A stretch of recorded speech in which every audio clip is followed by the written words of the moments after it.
Today we will discuss about subject basic VLSI and analog design. In this subject we have 8 units. First unit deals about the introduction to MOS technology. Okay.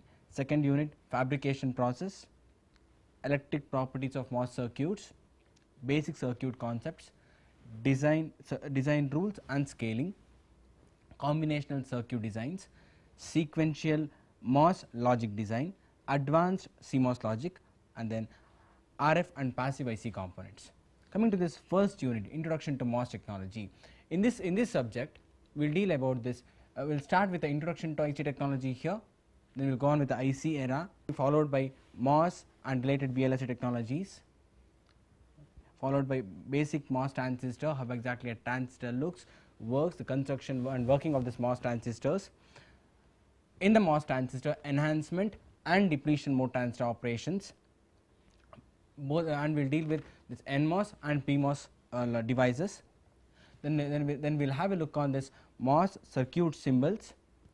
We will discuss about this threshold voltage, body effect, and VLSI design flow. Next we will discuss about this VLSI design styles. In the VLSI design style, we will discuss about this FPGAs, gate array designs, standard cell based design, and full custom design. Okay. Yes, we will start with the introduction now. We will start with discussion about this basic electric concept or basic electric or electronic concepts. Okay. Coming to this basic electronic concepts, first we must understand about this electric circuits. What do I mean by electric circuit? This electric circuit, it controls and regulates the flow of electric current. Electric circuit, this controls and regulates the flow of electric current. So what do I mean by electric current then, right? Electric current, the flow of electrons is referred to as electric current. Flow of electrons is referred to as electric current. Electric current is driven by a potential difference between one terminal and the other terminal. When there is a potential difference, electric current flows, right? So what do I mean by resistance? Amount of resistance that a material presents for the flow of electrons or for the electric current to pass through it is logically called as electric resistance. So if the electric resistance is high, then a low current will flow.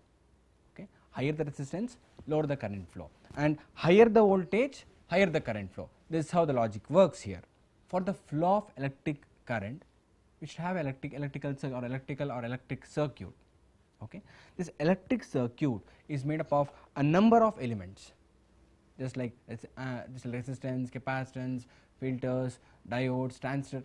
Number of components should be there.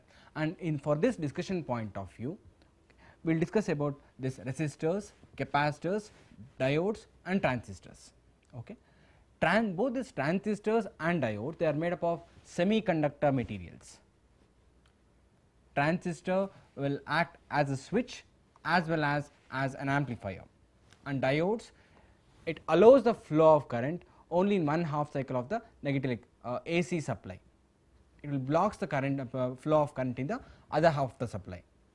And coming to this resistors and capacitors, these resistors and capacitors are made up of the semiconductor materials itself.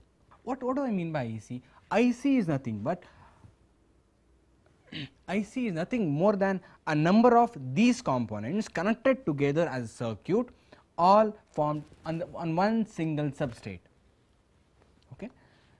Yes, we just now we discussed that the resistors or transistors or diodes, capacitors, they are made up of semiconductor materials. So what do I mean by semiconductor? What do I mean by semiconductor? Semiconductor, it acts as a conductor or as an insulator depending on different conditions. Depending on the conditions, it may act as a resistor, it may act as a conductor or as an insulator. Transistors are used for the fabrication of integrated circuits. What do you mean by integrated circuits? Integrated circuit or monolithic integrated circuit, which is also called as IC or chip or microchip. Early developments of this IC was made in the year 1949 by a German engineer, Werner Jacobi. Okay. In the year 1949 by the German engineer Werner Jacobi. What is IC then? IC, it is a semiconductor amplifying device. IC is a semiconductor amplifying device. So we had this discrete components like resistors, capacitors, transistors, and many other components. What is the requirement to go for IC? So to discuss about this, we'll just look on the advantages of ICs over the previously available discrete components. Yes, first part comes as size.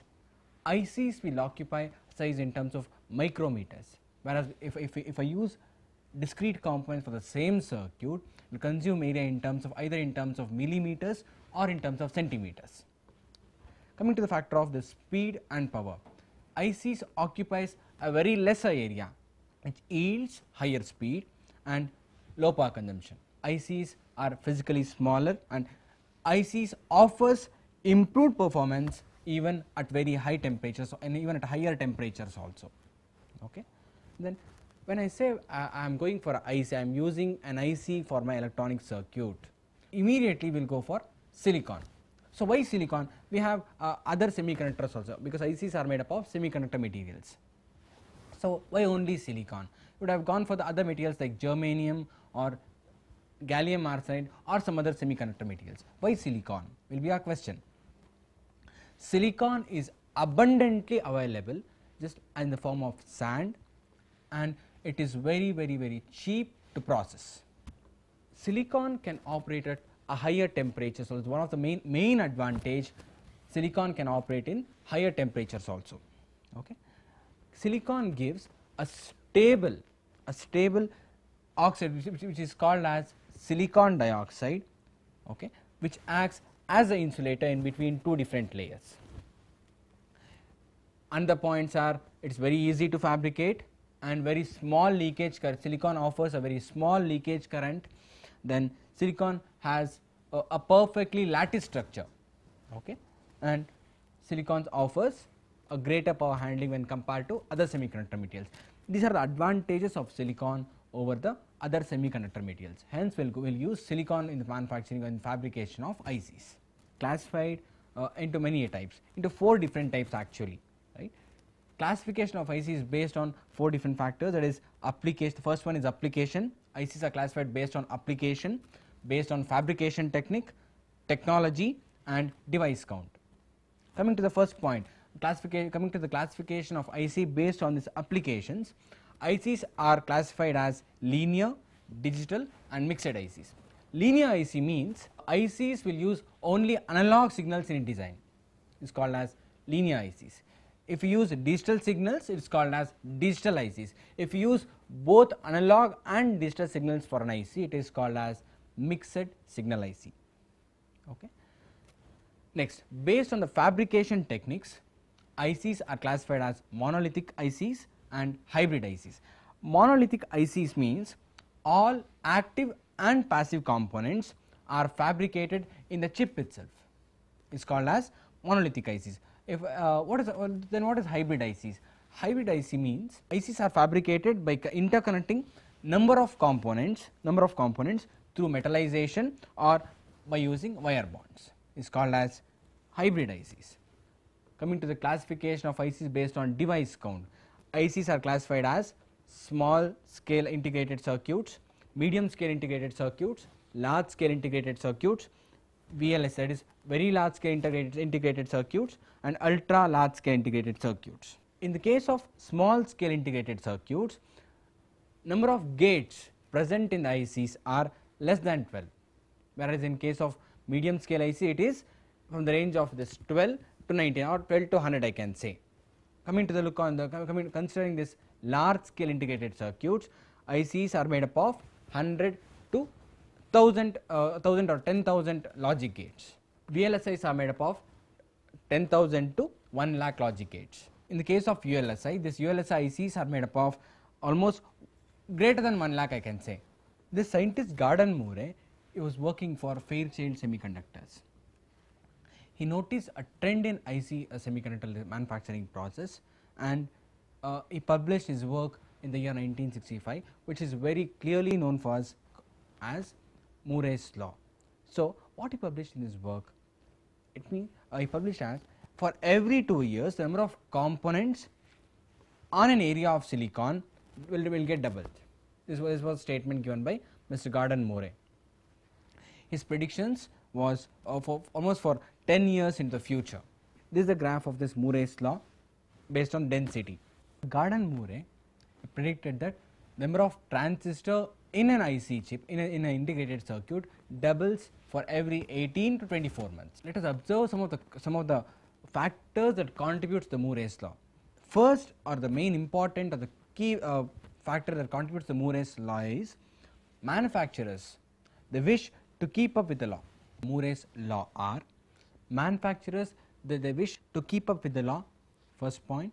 Then there is a lot of competition between the manufacturers, successive technologies providing this better designing tools. Being a consumer demand for better and better products each and every day. Man's constant struggle to advance the knowledge, to advance his knowledge. These are the factors, and there may be many other factors too.